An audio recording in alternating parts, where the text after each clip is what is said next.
Isa lang ang bagay na ayoko dito sa Taiwan. Yung lindol. Hindi pa rin ako makaget over kapag naglilindol. Talagang umiiyak ako kahit mahina lang yan. Kasi nga, I never been tried earthquake in Philippines, di ba? Sa Bicol, bihira naman yun. Sana wag mangyari. Sana, Lord, wag na maglilindol po. Ayan, nasabi ko lang. Kaya takot talaga ako sa lindol. Kahit magnitude 5, talagang umiilalim ako sa higaan, sa lamesa ni Lolo, kasi yung lamesa ni Lolo sobrang nun, tibay. So doon ako umiilalim. And then sasabihin ni Lolo, uy, sabi niya, calm down. Sabi niya, it's okay, it's just an earthquake. Sa totoo lang kasi hindi sila takot sa earthquake. Sila amo kapag nag-earthquake tas nandyan sila, tatakbo yan kasi isi-check nila ako, or else nasa nasa CCTV nakatingin sa akin, and then tatawag sila diretso na kumalma ka, wala yan o ganun. Pero alam nyo ba na kapag dito, kapag nagbabagyo, yun yung sobrang takot na takot sila. Signal number 1 pa lang or 2, talagang sobrang na sila, nagpa-panic buying ganun. Tapos mamimili, 'di ba? Mamimili sila ng maraming stock ng pagkain. Yun, nagpa-panic buying sila sa signal number 1, and wala nang pasok ang school, lahat suspended na lahat kapag may bagyo. Malayo pa lang ang bagyo. Siguro 3 to 4 days bago dumating ang bagyo, talagang na sila, nakapaghanda. Ganon sila katakot sa bagyo. Compare sa atin sa Pilipinas, sobrang takot tayo sa lindol. And bagyo kasi most of the time binabagyo talaga tayo, especially sa amin sa Bicol, 'di ba? Daanan, Catanduanes, yan, Camsur, Norte, and yes, minsan nandiyan ang mata ng bagyo. So nasa sentro ang ang Catanduanes, Caramoan, Camsur, yung mga ganon. Kaya kapag bagyo dito, wala lang sa akin. Pero pag lindol, patay tayo diha. Talagang umiyak ako. As in, hindi pa lumindol sa Taiwan na hindi ako umiyak mula nung nandito ako. Talagang umiyak ako. Do kahit sabihin natin na matapang ako, pero pagdating sa lindol, talagang natatakot ako. Natatakot pa ako mamatay. Hindi pa nga ako naging milyonaryo, mamamatay na ako. And hindi ko pa napupuntahan yung mga lugar na gusto ko, diba?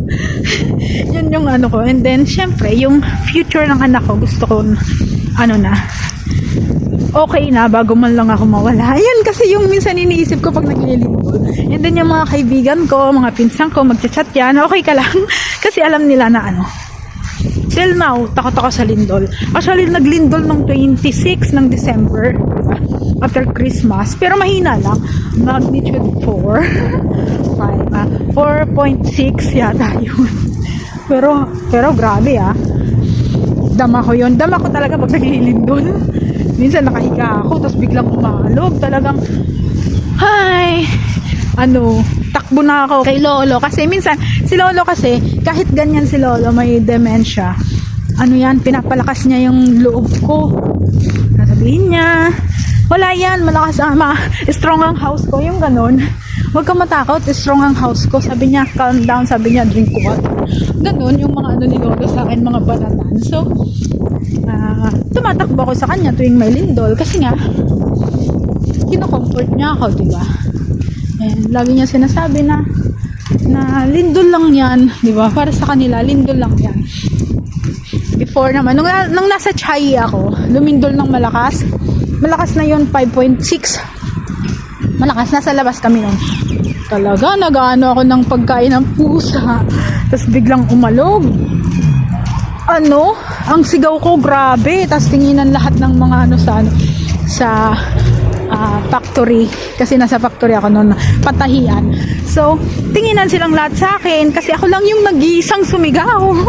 Ako lang yung nag-iisang takot na takot. Kasi kala ko, yung buong bubong ng rest house, tataklob sa akin. Di ang ginawa nila, takbuhan sila.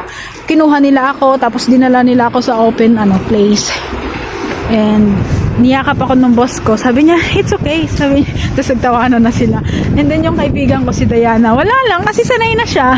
Actually, pag lumilindol, nakatingin sila sa akin, and ako talaga yung tinatanong nila kung kumusta si May. Ganon, every time na naglilindol, tatanungin nila, kumusta si May? Nagchat sila, kumusta si May? Kasi alam nila, sobrang takot ako sa lindol. And hindi ko maipapangako na mawawala yung takot ko. That's the reason why gusto ko na umalis ng Taiwan. Dahil sa lindol. Bago mag-summer. Kasi malapit na ang summer eh. 4 months to go. Summer na. So, yan na yung sunod-sunod ang lindol. Kaya, ayun.